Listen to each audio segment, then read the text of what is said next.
Yeah, I still have the same shots. I think you also have the same shots. I am Leo. And I'm Dil. So we're here in Kitesurfing Lanka. I was working in Kaikuda, first camp in Sri Lanka.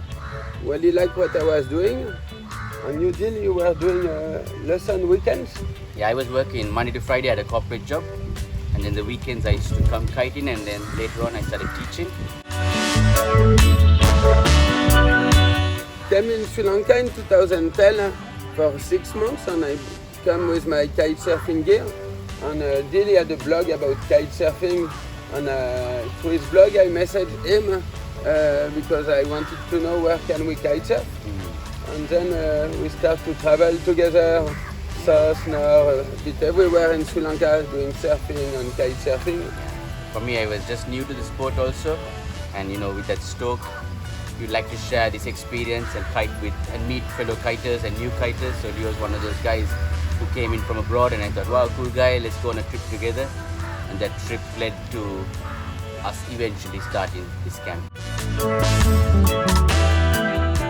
I was here working in a first kite school in Sri Lanka. I done the website with a friend of mine, and so I knew how to bring people in. This year was doing kite surfing lesson weekends, and in one discussion we find out that we are thinking doing something and that we can really complete nicely each other. Yeah, it's a bit unreal to think about it because it was just on Google Chat. We were chatting, and I remember it was online that we did the document, put in our ideas, put in all the hotels and which hotel can we work with to start our business. And to this date I think we still work the same way. We don't have big meetings together. Sometimes it's just online, a document, a phone call here, phone call there, and it's done. Actually we start to rent a small guest house. It was a dolphin watching place, and this place was closed during the windy days, so it was not so expensive to rent the place. But after 1 year time we fill up the place and they increase the price of the rent. So after we were thinking, now we are stuck, it started to be expensive because we didn't have the idea to look at land, nothing. And because of them we look at land around the camp, and then we find this property. Yeah, and believe it, we didn't have any money, so we were just, I just quit my job, and Leo also, quit his job, and I think I sold my car. I think I begged my parents to give some money. I think Leo did the same. And with that money, we went to the owner and said, sell us this land. And he said he agreed at first, and the second time we went, he increased the price, but we begged him to sell it to us, which he did. So, yeah.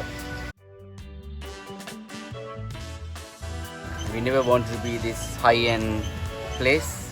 We wanted it to be rustic. We wanted to reflect what we like. So the whole camp is what we like, and it just created this brand, this community. It attracted people who had the same liking, and it just complemented each other so much that it just started to grow and promote itself on its own almost.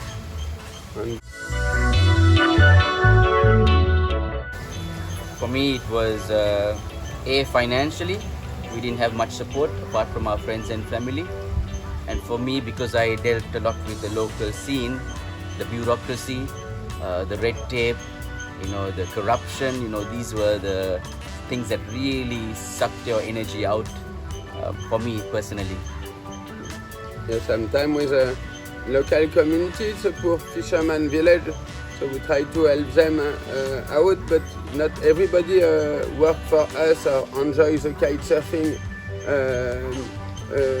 The tourism that bring kitesurfing here, so some people can get a bit jealous and don't like much what we are doing. And I think the banks, nobody helped us except our closest family and friends. For me, my old CEO also gave me a big break to pursue my dream, but yeah, now the banks come running, but in the beginning, no one came to help us, so it was only thanks to our friends and family that we were able to start this project. And most of the employees are here from the beginning. That means we don't have much rotation. So we started 8 years ago. It was very small, so few employees. like Tilak, Rajita, after Tikirian, and we always ask our team if they have recommendation when we want a new person coming in, and then we are sure that there is a nice atmosphere and that everybody fit all together. And some of them who have been with us have moved on also, and most of them have moved on to even better status in life. Some have gone overseas, like guys like Shane, who was working in the kitchen as a boy who had no experience, is now a chef in Japan. We had people like Susanta who learned kiting with us, and now they have their own little kite surfing places and resort. And the story goes on, like Anishka, for instance, learned with us, and now he's probably Sri Lanka's best kiteboarder, local kiteboarder. And a lot of places and people around us have their roots with us, for which we are very proud. Kitesurfing in Kalpitia made a lot of opportunity for local people. Before was only a fisherman village, now people work in hospitality, they can do housekeeping, they can do restaurant, cooking, some of them are kitesurf instructor now, so they have the chance as well to go in different countries. In 2009, 10, when we used to kite here, even when we started our business in 2013 or 2012, in the big lagoon in February, sometimes it was just us, two of us kiting. I remember we had one time 6 students, that was it on the lagoon. Last week we counted 80 kiters on the lagoon, so you can see how much it has grown. From 0 local kiters, now we have 60 to 70 local kiters in these villages. So kiting has really made an impact in this village. So we were one of the first kite schools in this side of Kalpitia, and it was changing the mindset of the people, changing the mindset of there was jealousy, there was suspicion. So us coming as newcomers to this village, there was a lot of work that we have to do and to prove our worth and our reputation, and it's through discussions, through community work, that we were able to prove to them that we will be an asset to your village. And they knew afterwards that we are not greedy people, we want to share a lot to others. So as much as we earn as a business, we put in a lot of services to them, from the transport to the airports, to the boat hires, to the local vehicles that we run. None of them are ours, it's all outsourced to the village. So it's a win-win partnership that we built through the years, and to date we can confidently say that we are very well accepted in this village, and we are part and parcel of this village. And me personally, I am not a citizen of Colombo anymore.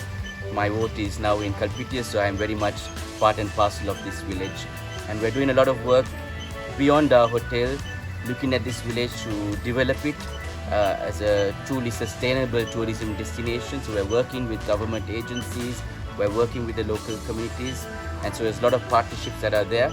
And I think it only proves the fact that we are here with a genuine intention to develop this place. So we have a second kite camp, and we'd like to replicate the model that we have here in Mena, especially with the community, to see this community develop and grow as another tourism destination. And personally, for me, I'm also very passionate about this subject, and I'd like to study more in terms of sustainable development, tourism, and make a bigger impact in the local communities through other work also.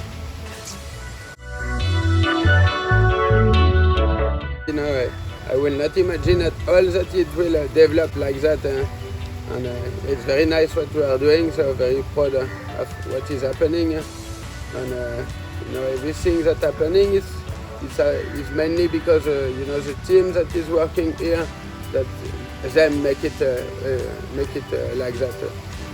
Yes, coming again and again, because there is this atmosphere, this contact. We have a super team here, and they really do the job and make all this development actually.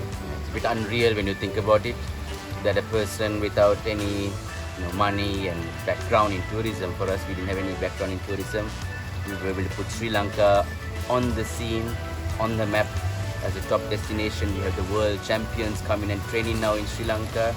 Last week our company was featured on the Guardian. So the impact we've made is quite unreal, and we are very grateful for the friends and family and everybody who came and supported us and believed us in this journey.